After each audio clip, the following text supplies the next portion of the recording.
delighted to have three fantastic guests who've made my life much richer. We have Manuela Parisi Braga, Manuel Pedera Neto, and Luana Smeets. This is intended to be an informal conversation and practical advice to help a group of people who are interested in either going abroad for the first time or continuing to pursue passions to do so. We have one person who's currently sitting in Canada, one who is in Amsterdam, and a third who is in Sao Paulo getting ready to go to Germany. During the Q&A portion, I may invite a few people who are student ambassadors for UniInter, so a program that has picked people with a passion for foreign languages and an interest in going abroad. When that happens, I hope that some people will accept the invitation to come in to make it a little bit more interactive on the Q&A part. And without further ado, I wanted to first thank again the three panelists. I had the chance to work with them when I was abroad in Sao Paulo. And let me turn it over to the three of them to please introduce yourselves. Let us know a bit about, where you came from, how you got interested in going abroad, and where you currently are. So with that, I will just look at my screen and I'll start right to left. Luana, could you please start us off?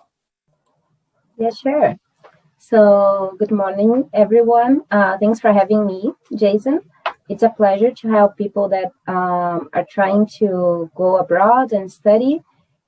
This was an experience for myself, and I had a lot of help from my friends and people that were already on that experience. And well, so I'm Luana. I am in São Paulo getting ready to move to Berlin next semester. I'm working on my master program at Hertie School of Governance, and I'm studying public policy. Well, I'm from São Caetano do Sul. It's a small city in the state of São Paulo. And my first experience abroad was with the Youth Ambassadors Program. It's a program from the U.S. Embassy here in Brazil. And after that, I got the chance to meet many different people from different countries, like Jason. And I got really interested in this intercultural exchange, mainly. And also because I'm really interested in practical focus while I was studying. And that's why I was looking for a program abroad. Not that we don't have this here in Brazil, but I don't have the funds to spend 2 years studying without working. And scholarships and fellowships and funding for programs abroad were more than what I could get here in Brazil. So I think that's basically it. And I'm more than willing to help you with practical advices on how to get organized, how to plan. It's really important to get really organized when you are planning to apply for a program abroad, and also how to look for funding, especially, well, there are many different research that you can do on that. But now I think with a different group like Manuel, Manu, we can give more focused advice on that, and I'm more than happy to do so. So I think that's it. Great, thanks so much, Luana. Manuela. Sure. Hi, everyone. Thank you so much for joining us. I'm Manuela. People usually call me Manu, as you see through the call. I currently live in Toronto, Canada. It's been almost a year now. I moved Christmas Day last year. I basically packed everything I own, my husband, my dog, and we came to face the Canadian winter. So I work as a communications and public specialist, a public relations specialist for a nonprofit organization called the Canadian Bible Society. My husband that came with me, he was actually doing a study program. He already graduated about 2 months ago.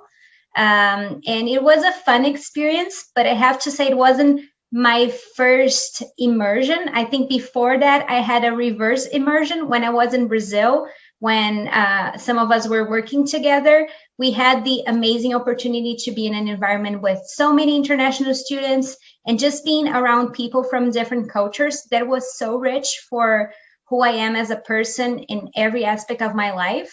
So that's why I'm so enthusiastic about encouraging everyone to have an experience abroad. My case is mostly work. I have witnessed my husband with the struggles and joys of studying here.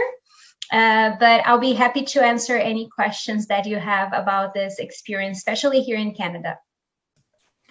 Thanks so much, Manu. And Manuel.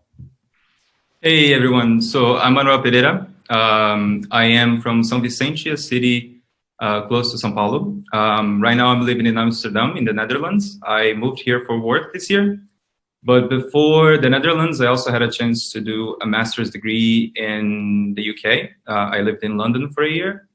And before that, I also had time in Paris and in Santiago de Chile for language programs. I also participated in this program that Luana mentioned from the US Embassy in Brazil. And since I was a kid, I always wanted to, go abroad, get to know other countries, get to know other cultures. But I come from a very humble family. So my mom was a maid, my father was a driver, and they still are. So I had to work through the gaps to understand how to find funding and how to make my dreams possible. And I'm happy to share my experience with you today. Thanks, Manuel. And I think that that's actually the perfect segue to the next question. It's really two questions together, and it's about making a plan. We probably have 6 months or a year before global travel is back to hopefully, easier in what it was in the past, or at least something similar to that. But making a plan is important, regardless of the time, and particularly now. And a big part of that plan is how are you going to make it financially viable. So, maybe we can take the reverse order and start with Manuel. How did you think through, where to go, how to make it financially viable for you to get abroad, and how did you navigate those gaps that you talked about? Yeah. So basically, talking about my master's experience that I went to London for about a year, I started planning 2 years before the actual start of the master's program. So there's a lot that you have to think about when you're planning to study abroad. One of the things is, first, what program should I apply for, right? And at the time, I was working for a university in the US. I was working with some of these people in the screen for Harvard. And I decided that I really wanted to go somewhere else. I wanted to go to Europe because I also wanted to do some trips whenever I was allowed. So I decided to go to the UK because I found that there were many scholarships, some targeting Brazilian students as well. And compared to the US, I thought that it would be, if I had to pay for my education, I was saving for about 10 years if I had to do so. And in the UK, I would be able to pay. In the US, it was 2 years. It was much more expensive. So that was also one of the things that that sort of got into my decision. I think that when you're planning for a master's education, you have to think about deadlines. First, look at all the programs you want to apply for. Set up a schedule because they will have different deadlines for you to apply. And in the application process, there are so many things that you have to think through. For some programs, you have to take exams, and these exams have their own schedules. You have to ask people for letters of recommendation, so you have to reach out to those people in advance. You have to take an English exam as well that also costs a bit. So planning is super important. I was a little bit of a freaky. I started an Excel sheet, and then I put all the programs that I wanted to participate, that I wanted to apply for. And then I put the deadlines, how much I would have to pay for the fee, because when you apply for the program, you also have to pay for an application fee. Then I listed all the scholarships that were available for those programs and what the deadlines were. And it took me 2 years in this process. For some of the universities that I wanted to apply my first year, I lost the deadlines. So I gave up going. And then on the following year, I could meet all the deadlines that I was planning. And it worked. But it's a long process. And you just have to be focused. If that's really what you want, be focused and commit to it. It might take some time, but it will come through. So yeah. Thanks so much. Luana, I don't know if you might have some things to complement what's been your experience, and the timing is obviously different on this because you're hit a bit with unanticipated COVID challenges. Yeah, if I can build on what Manuel just said, I would say talk to people that are already in the program, because that would help how you structure the things. That was actually one thing that I did. I talked with him. He studied in the UK, and I applied for Germany, and I talked with people that were in the program in the same university as me. So that was easy for me to understand, to have the planning with all the steps that I should go through, but also to check the things that were easier to do first. So I think that's something that I can add on that. And also talk to people from the university, because sometimes they can help you with opportunities on funding that you would never imagine. Actually, that was the funding that I got from. I got 60% scholarship to study in Hertie because I talked with one of my counselors. I told her that I didn't have the fundings, that I was applying for some scholarships here in Brazil. And then she told me about one particular scholarship. So I think two other pieces of advice would be talking to people that studied abroad and talk to people from the university. They will be of great help. Thank you. And Manuela, maybe you could bring a slightly different angle to this in terms of traveling for work or not necessarily for study abroad. And I think one thing, regardless of where you're going and how you're going, visas are an issue. And visas are not necessarily just a one-time challenge. There's, which country you're coming from, what are the political winds, and a host of other issues that you need to keep in mind. So could you talk a little bit about just the practical, how to get into and go to the country, and what it's like in terms of thinking about how long you can stay there, will stay there, and navigating the visa issues? Now, that's a perfect addition to what my colleagues just said, because when you are working abroad, maybe you won't have a deadline of a specific program that you need to meet, but there are a lot of bureaucracies around visas that you need to be aware. And if you're working, there's no less planning around it. You should be looking at that with a lot of time in advance. Before I jump into more of the visa aspect, I think I have an example of how not planning could be damaging to your plans. I remember when I was an intern and I was just graduating from university, and I was kind of lost of my next steps, and kind of out of the blue, I thought of, oh, let me, drop everything in Brazil and just do something random in the US. And I remember one conversation I had with Jason, he was my boss at the time, that really gave me clarity. Like, he was there with me for, for some time, just letting me know, what is your plan? Think about your next year, and then you can think of next steps. And really, that support that I had from people around me, just to help me think of step by step that we would need to go. And it's not something that you can decide, especially not with COVID right now. We see that it's not a decision that you can make and you quickly turn into completion. You do need planning.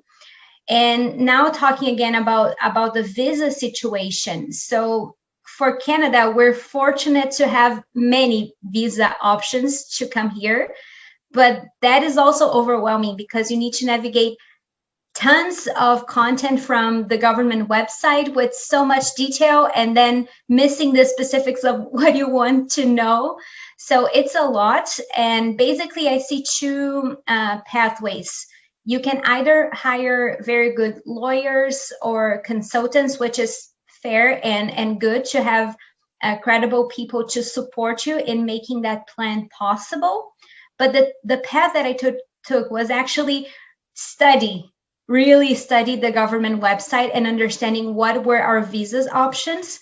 For us, turned out to be something that it's more of the ordinary pathway of people that when you come as a couple or even yeah, when you come as a couple, one of the partners, they can study, and the other partner may have, it's important to say may have, it's not a right, it's a possibility of that person may have the equivalent time to work in the country. So all of the documentation, tons of documentation to get ready to make sure that, you know, all of that would work. It's a lot to work and to consider. So you really need to plan.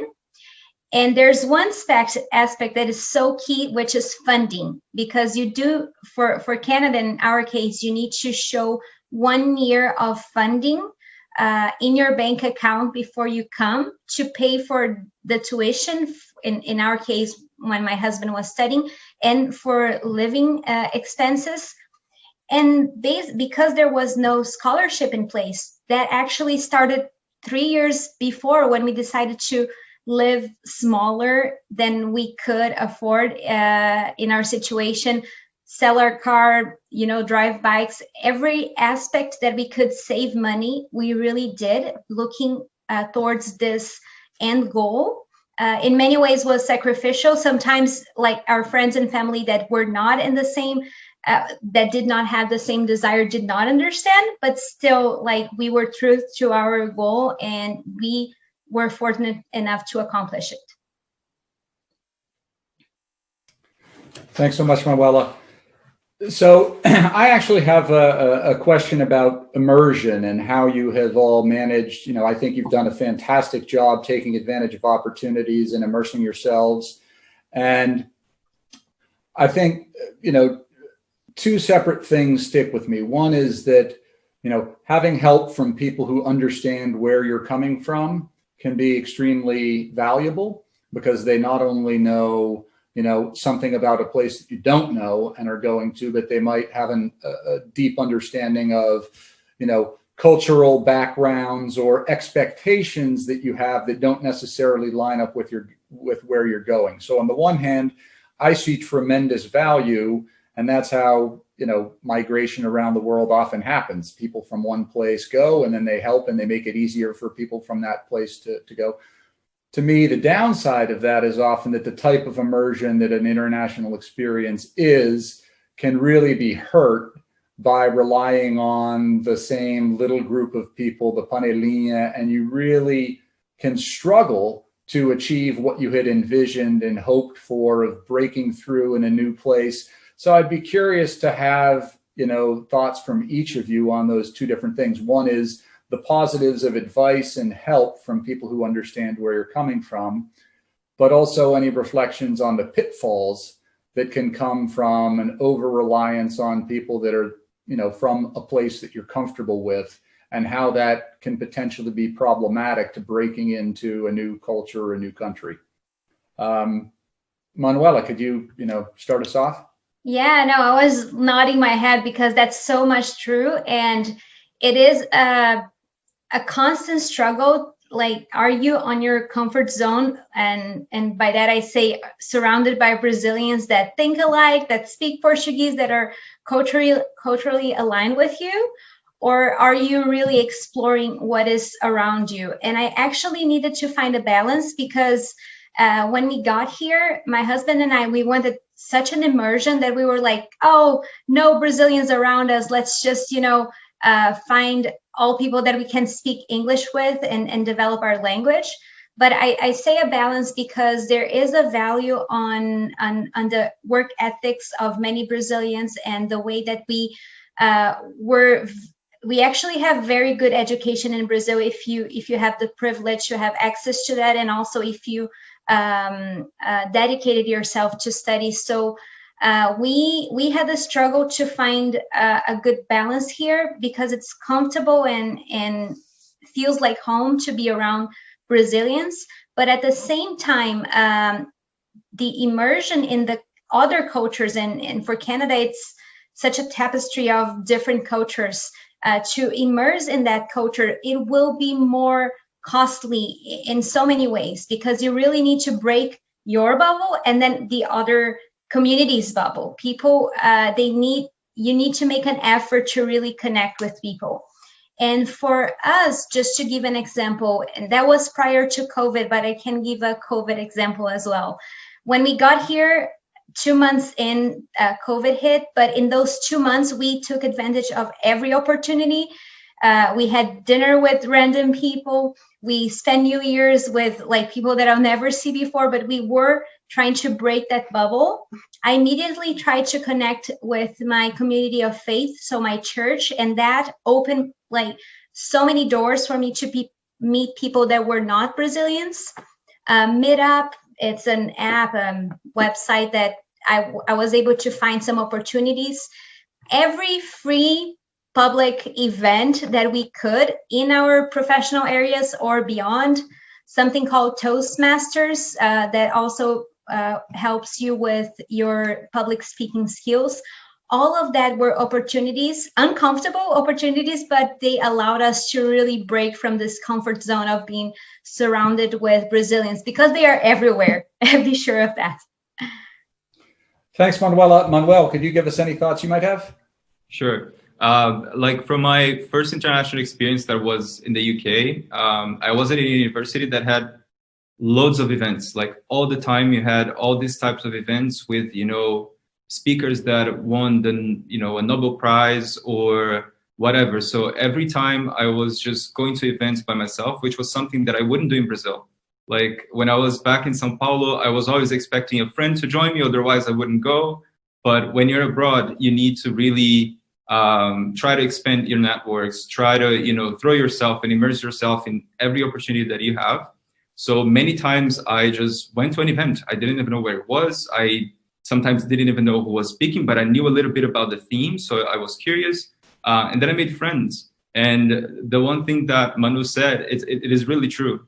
I remember before moving to the UK, I talked to myself and said, I would not find Brazilians. I would not, you know, go out with Brazilians. I would not make friends with Brazilians because I really need to practice my English. Then you move to this different country that you have to figure out how to ride the subway. You have to ask for information in English. You have to read, you know, government documents in English. And you start to get like crazy because it's, you know, it's too much. And then you want to find Brazilians so that you can speak Portuguese and, you know, be friends with for a bit. But what I tried to do during my year in the UK was to look for other nationalities that were alike, that were as friendly. So many of my friends from my master's programs, they're Mexicans, they're Colombians, they're Argentinians, some people from Eastern Europe as well, because they're as friendly, they're as welcoming as Brazilians are. And yeah, so, you know, now they're working in different places. We're communicating, we share job opportunities as well. So it's worth it. If you try to get out of the bubble, you know, you end up getting connected to many other people and many other nationalities. And it's a way for you as well to get closer to a culture that you don't have to go there to get to know. You can just talk to someone about their experiences. So yeah, I feel like during your year abroad, you will always have loads of opportunities of events, and you should seize any opportunity that you have because it will make a difference.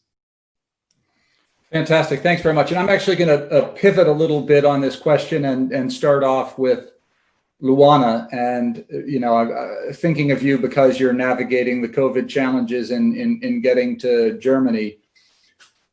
You know, I think oftentimes we have this great bucolic view of study abroad and going to a new place, or working and living abroad and going to a new place. But it can be lonely and you can hit lots of different snags. And particularly if you are doing, you know, the immersive effort that Manuela and Manuel were talking about, you don't necessarily have the exact same support system. So I'd be curious from each of you if you could explain what's the most challenging thing that you have hit. Could be something that was totally unexpected. And how have you taken on that challenge, you know, in an environment where you might not have the exact same resources or the same people to be able to turn to? And I know, you know, sort of on a lighter note, when you start, you know, purchasing toothpaste and medical supplies, or you start going to a doctor or seeing a dentist, you have a level of, immersion in being somewhere that you don't have at the beginning. You're no longer carrying Sol Cisne with you because it's what's familiar. So if each of you could briefly speak about, challenges and, whether anticipated or unanticipated that you've hit and how you've dealt with those, I'd appreciate it. Luana, could you start us off? Yeah, sure. Well, actually, I had an experience abroad 11 years ago in Australia. I spent one semester studying there, and I think that one of the challenges would be how to navigate the things and find the basic stuff. So, like how to find the supermarket that you like to buy, how to find the best cell phone plan. So I think the best thing to do is to talk to people. I'm always for that. And Manoel, we know each other for longer. He knows that I'm really good at small talk, and this is not a problem for me. So I really enjoy spending time talking to people that I've never met before. If I'm on the bus stop and, well, anywhere, I try to start with a small talk. And this is actually good because you get to know people, you get to know how things work in the place that you are. That was something that I really did when I was in Australia. And I didn't have this experience as Manu and Manuel told, because I had no Brazilian in the same city that I was living. And now with the COVID challenge, I'm in a totally different aspect because I'm studying already. I am on my master's program online, but I get the chance to talk to many different people from different countries. And actually, I think this is a really interesting way to know how people deal with challenges from different perspectives. So we were talking about the time zones. And I have an Indian friend, her time zone is totally crazy. So we have workshops on the weekends. And when I have to study from 5 a.m. to 11 a.m., she's studying from 1 a.m. to 8 a.m. And we were exchanging ideas on how to cope with that. So, well, my best advice to be really practical is try to talk to people from different nationalities as a way to change your mindset and to explore different ways to actually face challenges. Because we know that in Brazil, we are a huge country. So the way that we think here in I'm from São Paulo in the Southeast, and I lived in the Northeast, is totally different. It's like a whole different Brazil, but we still have some cultural similarities. But when you're talking with a person from Berlin or a person from India, a person from Colombia, you get the chance to find different ways to face challenges, and this is really enriching for the opportunity, the experience abroad. Thanks, Luana. Manuela, do you have any thoughts to add? Sure. And I was thinking of the biggest challenge. There were many like small challenges here and there, but I guess the experience of trying to find job and going through interviews. Of course, now we're on the other side of that, and I have a job now, but it took me around 60 job interviews within a month. So very intense to really land the job that I got. That was before COVID. So everything that we said about events, like I would go to 3 events every day, and then there were different companies that were doing massive interviews. And this is in the context of Canada's economy that is blooming, and there's so many job opportunities. But on the other hand, that's like the dilemma that I was leaving.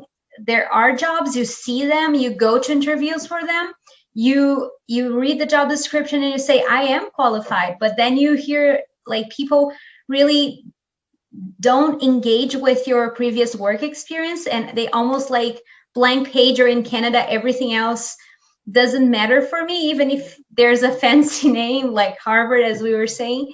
And the one thing that you can hold on to is English. That's the thing that makes you communicate with interviewers, but it's beyond that. It's cultural, because there's a way that they expect you to behave, to answer the questions, to give examples, that until you learn that, dance and the moves that you're supposed to make, that is very challenging. And you need to have your mental health in check, because it really it touches on how you see yourself, your identity, but you need to persevere. And of course, when it was before COVID, I felt like I always had something I could do, and making me active, going to these fairs and talking to people, coffee chats, talking to people from different cultures as well that were in the market as well, looking for jobs. That was great.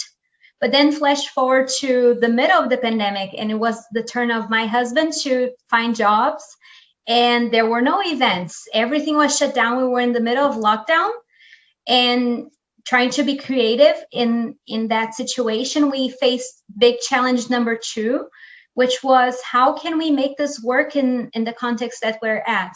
So basically, his strategy, after trying some other and failing, those events were happening virtually, but it wasn't necessarily the same. He started reaching out to a list of LinkedIn people that he found that had similar job title that he wanted to pursue, and just having conversations. And he had several conversations as well. So many of them were inspiring. Didn't end up being a job, but it was inspiring for him, that it was feeling actually lonely and helpless. How can I find a job in the middle of that? But eventually someone just said, like, are you really willing to work? Are you so proactive? Do you want to work for me tomorrow? And that was not the first. It took some time, but everything you do to put yourself out there, it brings you a step closer to solving that challenge, and that's what we learned in the midst of our trials here. Thanks so much, Manuela. And Manuel, I'm going to pivot to you, but I'm going to up the ante a little bit and add a few things. I've been looking at some of the questions that are coming through. So, please do hit us up with what you've, found most challenging and how you've adapted to it. But other questions that are here are sort of the basics.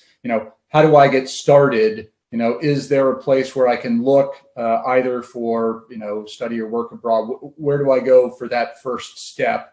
And then another, which is, right down to brass tacks, healthcare and taxes. How do you navigate those? So there's a lot for you to talk about, Manuel. Well, I'll try. So basically, on the first point, I moved here to the Netherlands was weeks before COVID started. So as soon as I moved, I just had time to find an apartment, and then the whole shutdown here started. So I didn't have time to go out to make friends, right?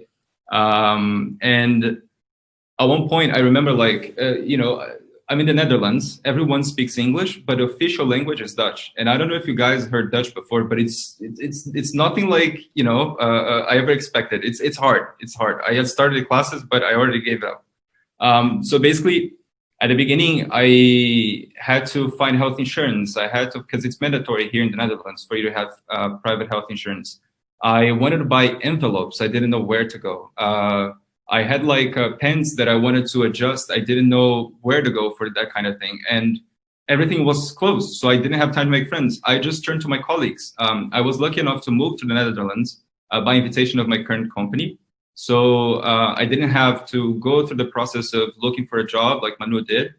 But I did have this process of, trying to find a common thing, like what supermarket is cheaper. Where I can find decent fruits, because all fruits here taste like they just, anyway. And I just relied on my colleagues, because you always have a group of people that you're most connected with, right? So if you go for a master's program, you'll be with folks of your master's program who have the same questions as you. In my company, we're 12 people, and everyone comes from a different place, right? I have colleagues from South Korea, I have colleagues from Colombia, I have colleagues from South Africa, and everyone came to the Netherlands and lived the same thing. So they know, where to buy the envelopes, and I can ask them those questions. They know what health insurance is cheaper and better for foreigners, because at one point we're going to travel abroad and you want your health insurance to cover you abroad as well. So you can rely on them to help you.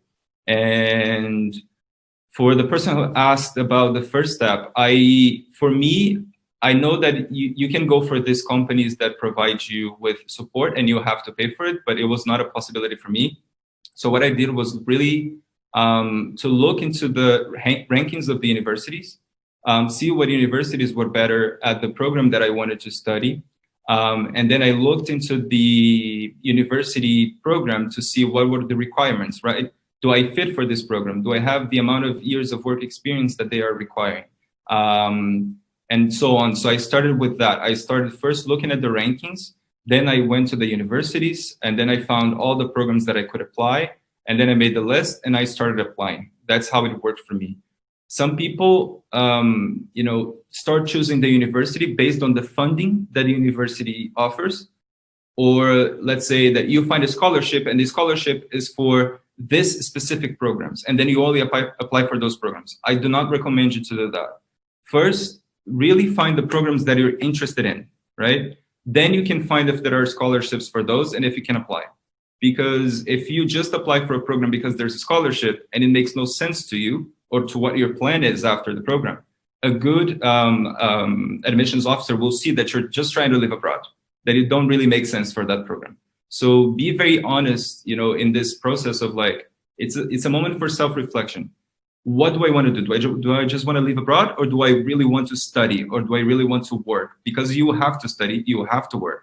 So you really have to find something that is fitting for your dreams to make it true, right? It's not just like, I'm going to apply for whatever programs, whatever universities that are free, and then I'll go. No, it doesn't work like that. So it's better if you really want to go abroad, take it as an opportunity to like go to the university you want to study, or go to the program that you want to be in, or to the job opportunity that you feel like it's fitting for you, because otherwise it's not going to be a great experience.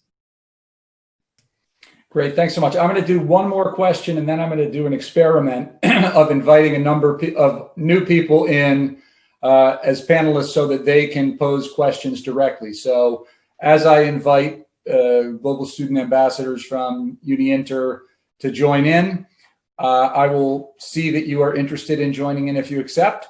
And if you don't, well, then you will continue to be able to sort of passively watch. As I invite people in, I wanted to throw one final question out to the three of you. And it's really just a general advice question, so regardless of what aspect about moving abroad, or, whether it's for study or for work, what is it that, you think would be particularly valuable, or was in your case? And I can give an example in my own. Before I went to, live abroad for the first time, I had advice from somebody who basically told me about how things would break up in Europe. And there would be a group of people who would be very interested in seeing every possible, country, and would spend a lot of time traveling together, and would really, I think, benefit from seeing different places, but would probably be one cohesive unit. And that, I needed to make a decision as to whether or not I wanted to join a group of people that was foreigners traveling abroad that had, a set of benefits and, some negative sides, or if I wanted to sort of be more alone,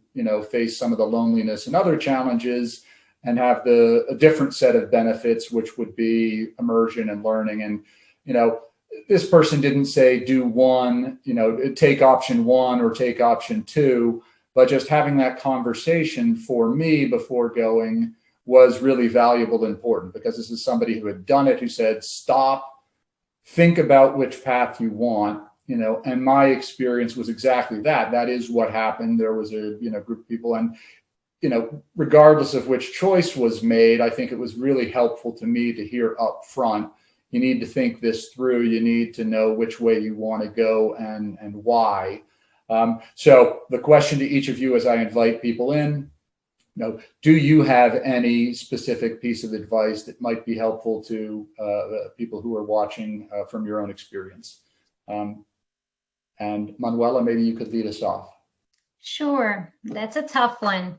But I think that what comes to mind for me, and I understand that many of you who are joining here, you do have some level of English, maybe a very advanced level of English. But I think that no matter where we are, Manuel just talked about Netherlands and speaking English, like working on your English skills, your language skills, no matter where you go, that's the thing that sticks with you and that will help you thrive in so many areas. And there's no way that you will ever stop learning. So focus on English, and that is possible to do wherever you are while you're waiting to move abroad. I think having your language in check is so important. That would be my general advice. I think a survival strategy for spending time abroad, you know, by definition, you're in a foreign place that you don't necessarily understand. So just the willingness to ask questions, and my experience is there are no stupid questions. So with that, let me risk uncomfortable silence, and anybody who has been added would strongly encourage you to take advantage of the experience that we have on the line right now. Please unmute yourself and make a question. This is Carolina. First of all, thank you for this opportunity. And I want to ask you, what was the biggest lesson you've learned in those experiences? Because we saw that it's not easy. So I want to know why to do this. Thank you. I've heard Jason, Manu, and you, Carolina, thanks for the question, talking about the why. And this is the biggest lesson that I've learned. When you know the why, you can get the way to achieve that. So I don't know if you have heard about the Golden Circle. It's a Simon Sinek framework to plan classes and strategies. And we have 3 layers. The out layer is the what, then you have the how, and then you have the why. And normally we start with the what we are going to teach, what we are going to do, then how we are going to do that, and then why. I would go inside out. So when you know why should I want to apply? Why do I want to apply for a study abroad program? And then you will get the ways to know the how. How can I do that? And then finally, what? What are the strategies? What are the things that I have to do? So I think that my best advice is to focus on the why. Why studying abroad and not in Brazil? Why this program and not the other? And why do I really want to do that? Because I've learned and I applied for many different scholarships. When you know the why, it's easier to get the message through and people will connect with you easily.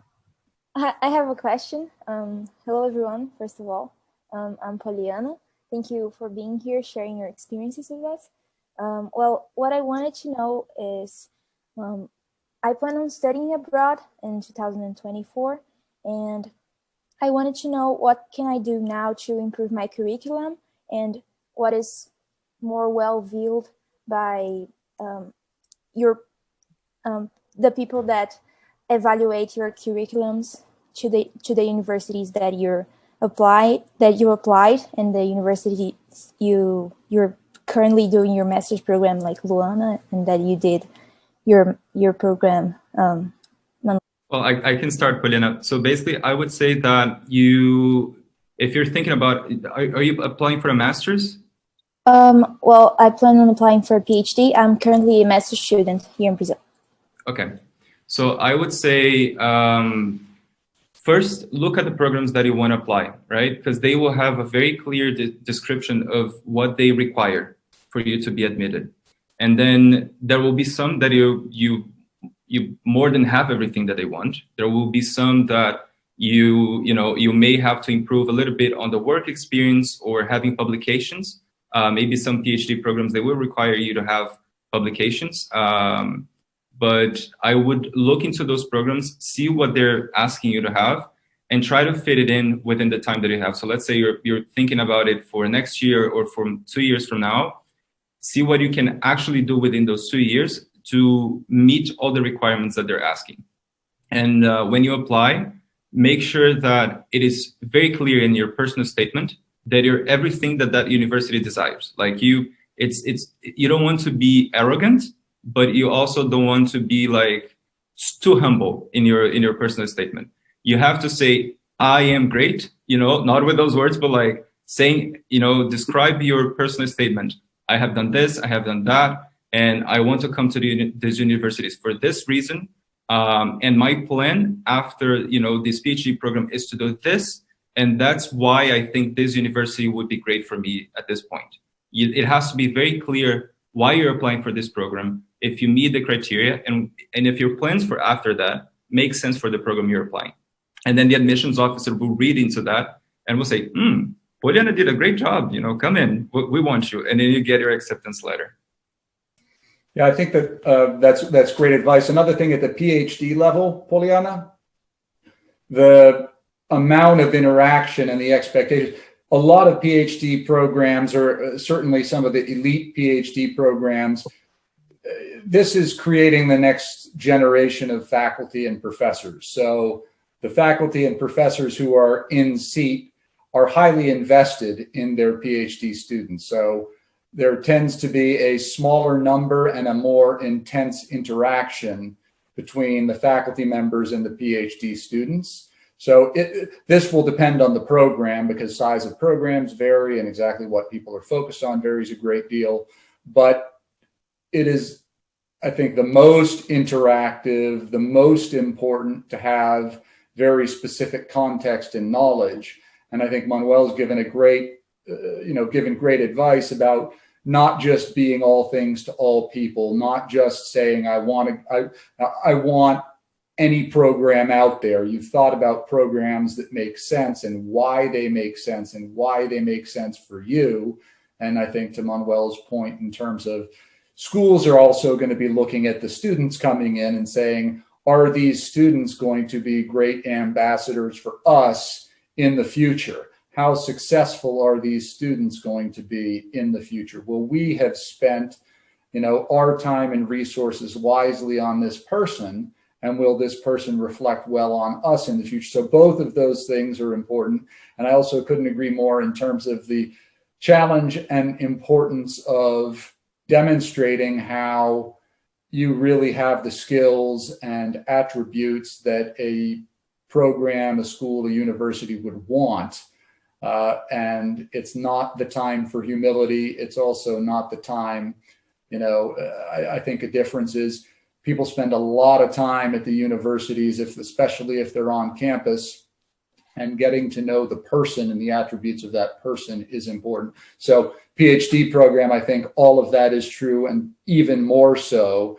And the type of research or the type of work, or even oftentimes PhD students, if their faculty advisor switches universities, which doesn't happen all that often, sometimes those PhD students will follow the faculty member to their new university, or will negotiate and figure out ways to continue being advised by that faculty member. So the relationship can be very, very strong and individual. So, all the more important to take a very close look at those people. So other questions?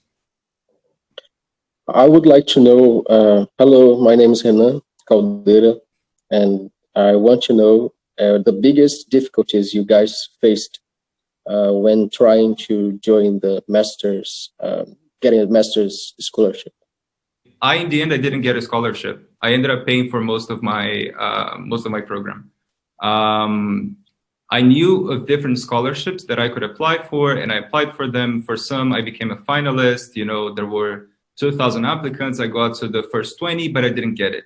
But at that time, I was prepared to pay for it. And then I asked the school for a discount. I explained my situation, and then they gave me the discount. So I managed to pay for it, and I went for it. But I know Luana has a lot of experience now to share on that topic. Yes, I'm laughing because I applied for so many different scholarships. I don't even know how many, but the good news is that I got at least 5 different scholarships. So my best advice is that make a list of the scholarships.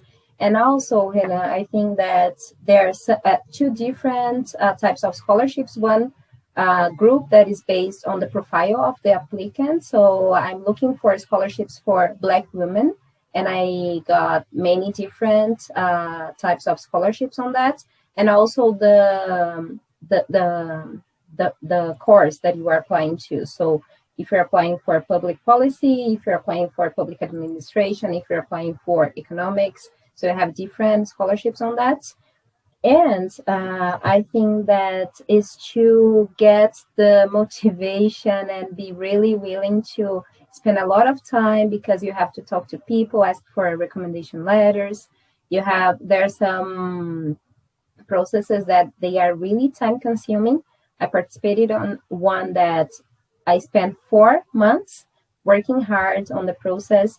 It was the same thing as Manuel, that we started with 14,000 applicants, and then I got to the last round for just 40 applicants, and then they told me that I was not the ones that they would select for this year, but they would strongly recommend that I apply next year, and I will.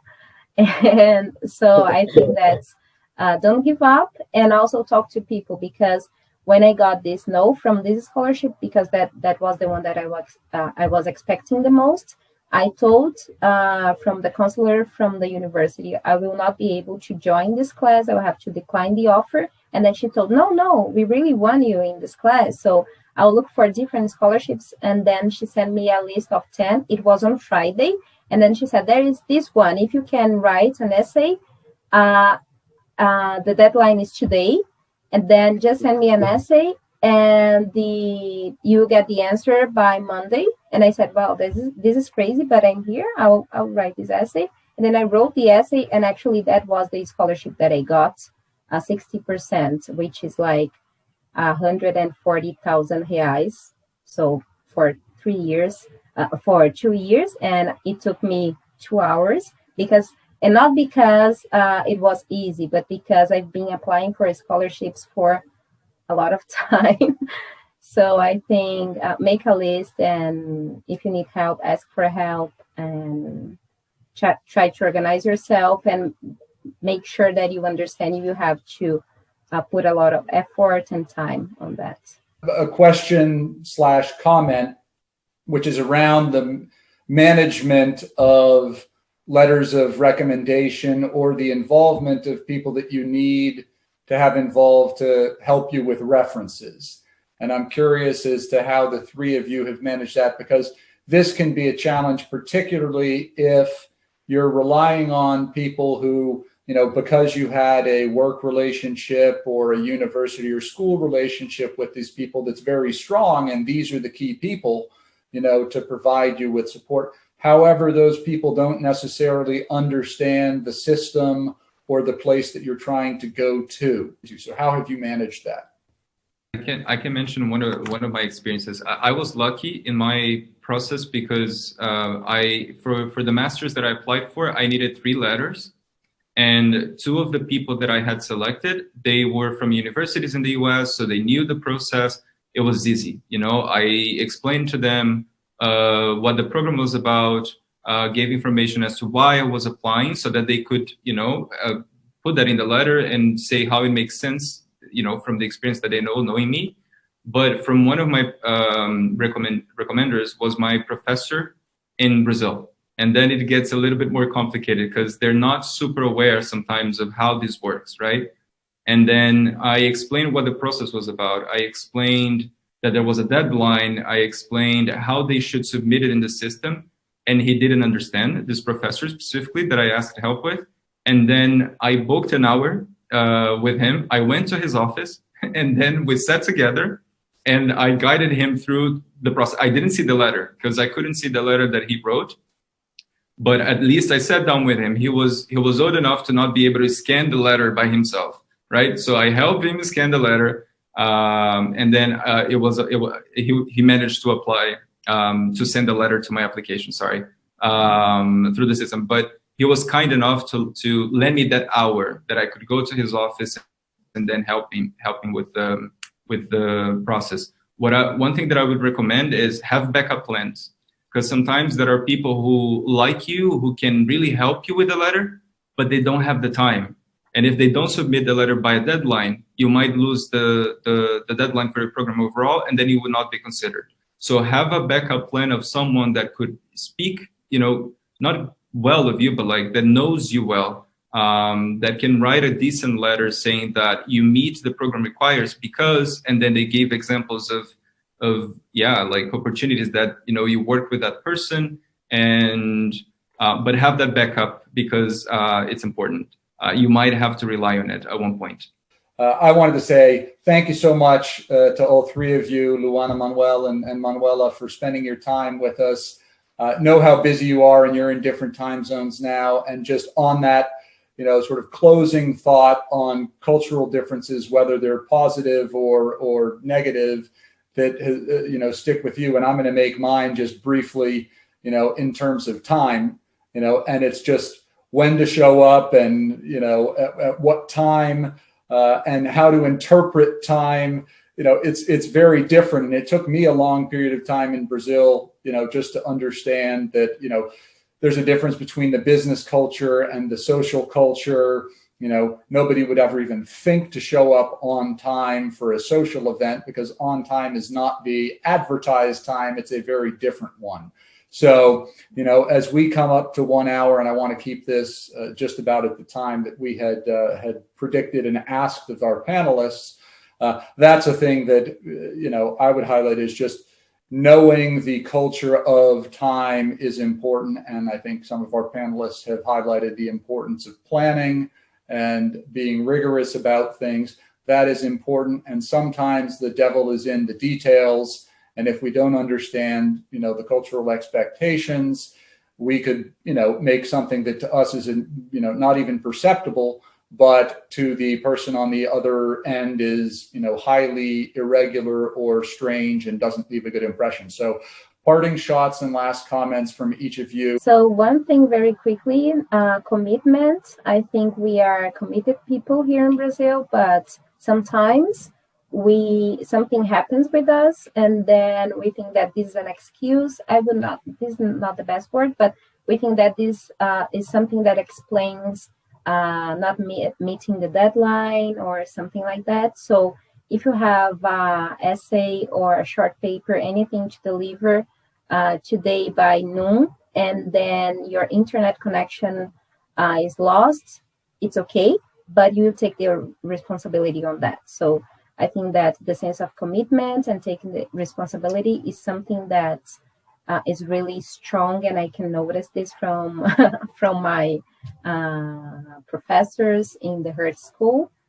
And actually, this only happened once, and then my professor said, "Okay, but and I took the responsibility." And then he said, "I really appreciate you taking the responsibility." And then he was flexible, but I think commitment is one of the big things that I can see. It's a cultural difference. Manuela, any closing thoughts?